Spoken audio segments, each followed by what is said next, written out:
And then just my other question, totally unrelated, is we all saw the images from the Ozarks over the weekend. People saw lots of people walking around, playing, hugging, all of it. How optimistic or how concerned were you when you saw that?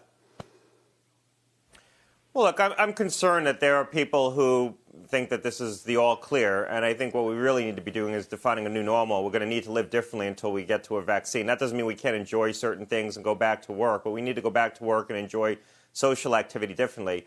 And it's an interesting question whether or not you're better off shrinking down your social circle to a smaller group of people that you trust, recognizing you're not going to be able to fully social distance, especially if you have young kids and you're out at a pool party or a barbecue, or you're going to try to be very aggressive with masks and social distancing. And I think probably a little bit of the latter. I think people should think about fewer social interactions.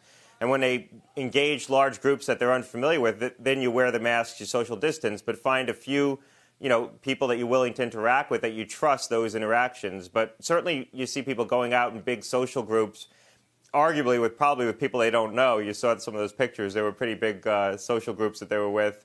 That's a setup for, I think, a lot of risk when you're in those kinds of circumstances and you're not using protective equipment, and you're not taking precautions.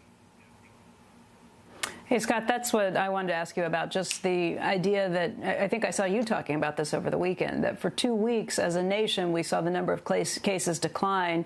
But then for the most recent week, we actually saw an uptick and as people were kind of getting back out there.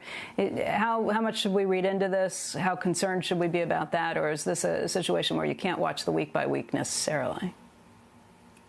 No, you can watch the week by week. We now see a trend in an uptick in hospitalizations. It's a small uptick, but it is an uptick, and it's unmistakable. And it is probably a result of reopening. We expected cases to go up and hospitalizations to bump up when we reopened. And I was talking to a lot of the states about their plans, and they were expecting that there was going to be an uptick. And that's why they all implemented very staged reopenings where they reopened in phases and then reassessed the data to make sure that any increase wasn't an inordinate increase. But if you look at the data now, Florida has an uptick in hospitalizations, Georgia, Virginia, Alabama, Maryland, Mississippi, Wisconsin, Minnesota, Ohio, Arizona, all going up in terms of hospitalizations. And the national trend is a small uptick.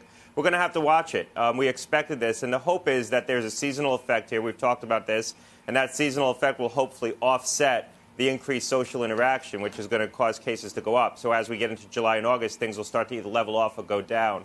But we are going to see cases go up as we reopen the economy and our social lives.